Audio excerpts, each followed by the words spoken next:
Баланың silkiw синдромы haqqında bilip alın.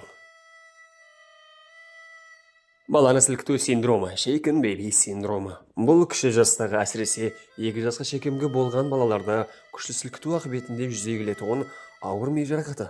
Айрым ата-аналар ашуланғанда баласын күшті silkiw жіберуі мүмкін. Және де баланы бесікке жатқарып отырған уақытта абайсыздықпенен оны күшті silkiw жіберетін ата-аналар да табылып тұрады. Бұл видео контентті көру davamında бұл істерді не үшін қылып болмайтындығы haqqında біліп аласыз. 2 жасқа дейінгі балалардың миы сүйекке салыстырмалы кіші болады, яғни миының көлемі біраз кішірек болады. Соның үшін баланы silkitкен уақытта қан тамырлары жарылып, миға қан құйылуы мүмкін.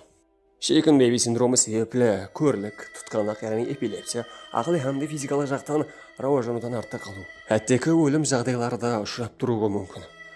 Сондықтан қолыңыздағы баланың басын әрдайым ұстап тұрың. 2 жасқа shekemgi болған балаларды silkitпен, аспанға атпа.